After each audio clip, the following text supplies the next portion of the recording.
Bonjour à tous, bienvenue dans cette nouvelle vidéo, donc vidéo des prévisions de la semaine, d'accord? De la semaine du lundi 20 septembre au vendredi 24 septembre. Donc avant de commencer les analyses de la semaine, n'hésitez pas à partager la chaîne, d'accord? Surtout de vous abonner en activant les notifications pour être averti des prochaines vidéos qui seront mises en ligne. Si vous avez des questions, n'hésitez pas à les mettre dans les commentaires. Et un petit like, ça fait toujours plaisir si vous avez kiffé la vidéo. Donc, dans la description aussi de la vidéo, vous allez trouver mon lien Telegram. Donc, lien Telegram dans lequel je poste régulièrement des analyses et je parle aussi un peu des résultats du groupe VIP. Et il y a aussi ma page Instagram. Donc, n'hésitez pas à aller follow cette page. Merci et à tout de suite devant les graphiques.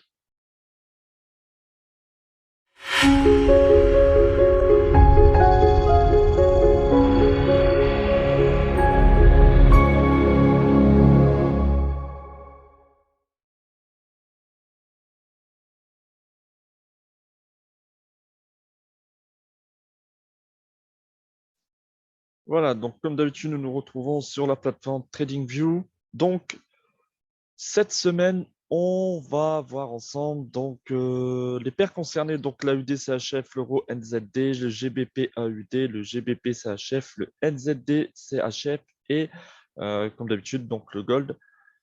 Donc, on va aller voir tout simplement ce que je pense de ces paires de devises concerné. Donc, encore une fois, hein, je ne suis pas un conseiller en investissement ou un trader professionnel. Ce que je vais partager dans cette vidéo sont tout simplement à titre personnel, d'accord?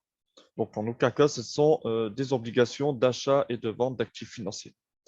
Donc, on va commencer par la UD CHF. Je vais mettre ça sur le côté. Voilà. Donc, deux scénarios possibles. Donc, comme d'habitude, hein, j'ai déjà fait les tracés pour tout simplement gagner un peu de temps, mais je vais vous expliquer pourquoi je vois un scénario vendeur et un scénario acheteur. Donc, le scénario vendeur, tout simplement, parce que sur la tendance de fond, quand on dézoome un maximum, ben, on est clairement baissier. D'accord, le prix est dans cette espèce de canal baissier.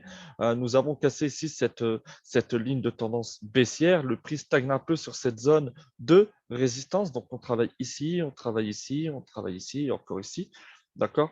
Et du coup, bah, le plan vendeur serait validé si nous cassons ici cette ligne de tendance haussière, donc, qui est visible sur du 1 heure. Donc là, je bascule sur du 1 heure. Hop. Donc là, ce qu'il faudrait attendre, c'est qu'on casse cette ligne de tendance et qu'on ait un petit retest pour pouvoir prendre position à la vente. Donc là, je rebascule sur du 4 heures.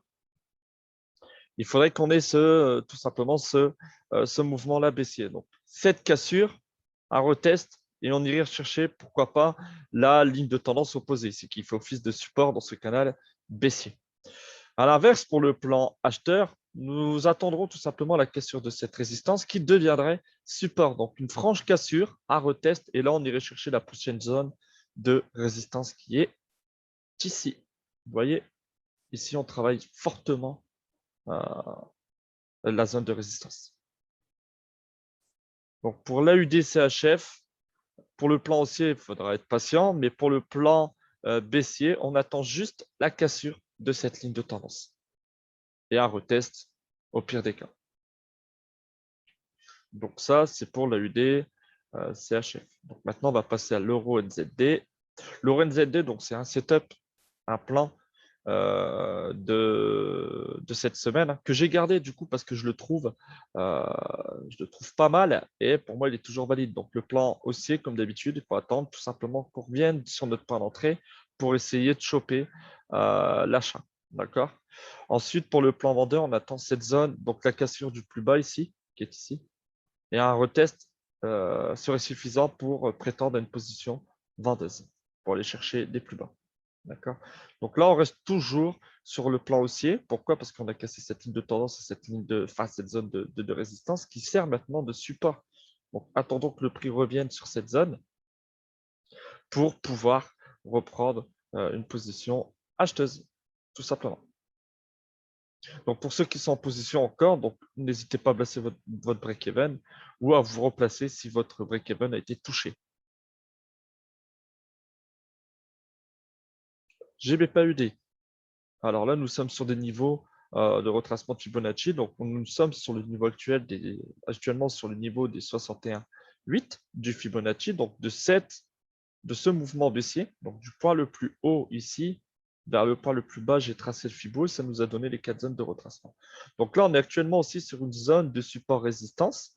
Nous avons cassé cette ligne de tendance ici, qui faisait office de support.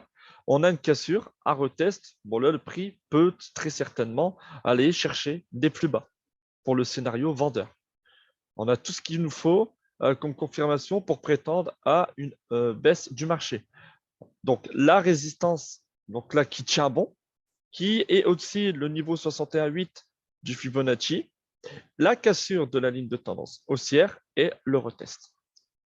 Donc, si le marché du coup casse cette zone de résistance assez franchement et qu'on a un retest sur cette même zone qui deviendrait support, là, nous irons chercher plutôt des scénarios acheteurs. D'accord? Donc là, on attendra tout simplement un beau pattern pour prendre la position acheteuse si ces confirmations sont validées. Mais là, le scénario que je vais plutôt privilégier, c'est bien le scénario vendeur. Voilà pour le GBP-AUD. GBP-CHF.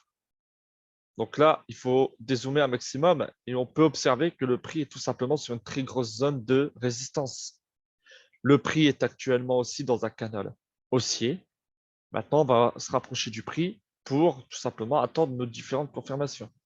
Dans ce canal haussier, on a tout simplement eu un mouvement ici du prix haussier. Donc, un mouvement du prix haussier ici qui a créé tout simplement une ligne de tendance si on se bascule sur du H1.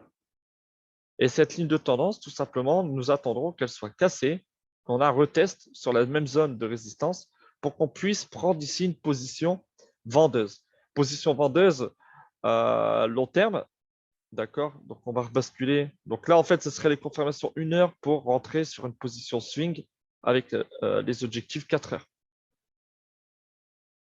Donc là, nous sommes rentrés avec les confirmations 1 heure et l'objectif 4 heures serait le dernier plus bas ici. Attention, si le prix arrive, si vous êtes rentré en position ici, donc sur le point d'entrée 1 heure, et que le prix arrive du coup sur cette ligne de tendance baissière qui fait office de support dans ce canal haussier, n'hésitez pas à sécuriser votre position et à prendre du profit. Donc ça, c'est pour le scénario vendeur.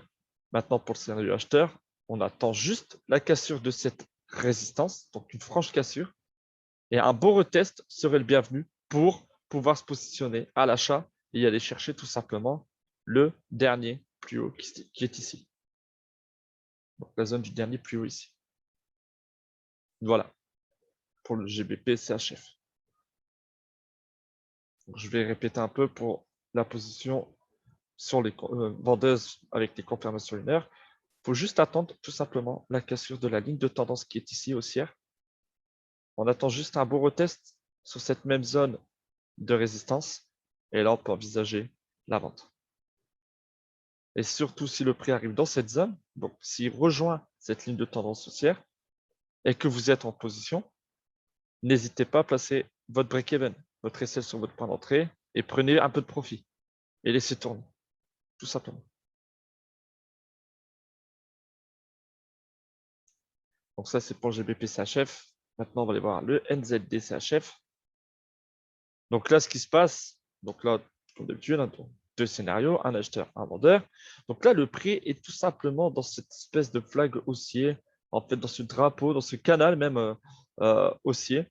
Donc j'aime bien cette configuration parce que voilà, dans 90% des cas, on veut que le prix casse à la baisse et qu'on a un retest sur ce canal pour qu'il puisse partir à la baisse. Donc en gros, ça c'est du chartiste.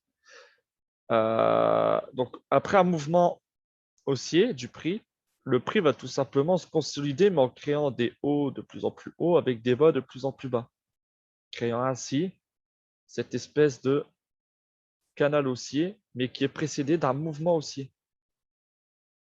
Et là, on veut quoi? On veut tout simplement que le prix casse ce canal haussier, vient retester, et là, on pourra avoir tout simplement changement de tendance.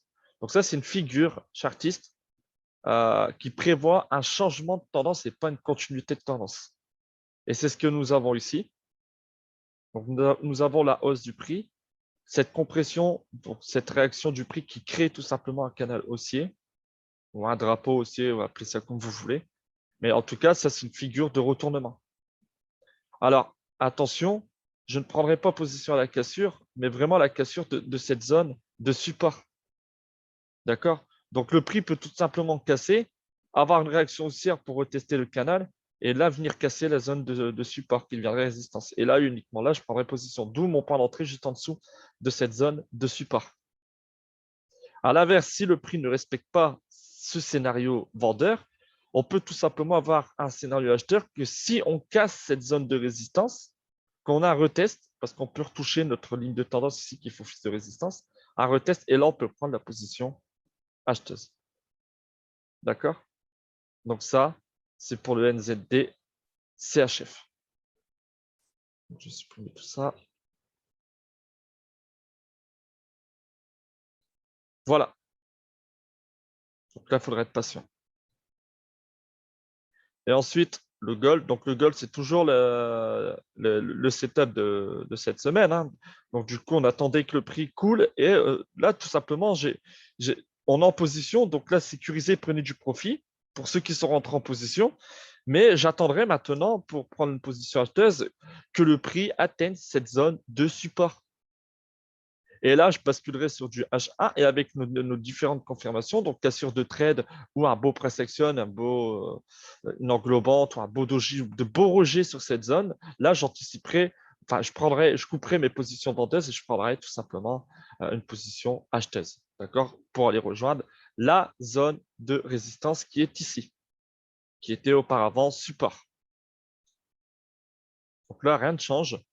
N'hésitez surtout pas à prendre du profit si vous êtes rentré en position et à placer votre break-even, bien sûr, ou à déplacer votre SL. Faites un stop suiveur pour essayer quand même de sortir de position avec un maximum de profit. Donc voilà pour les analyses de la semaine. Si vous avez kiffé la vidéo, n'hésitez pas à lâcher un like. Si vous avez des questions, dans les commentaires en dessous de la vidéo, d'accord?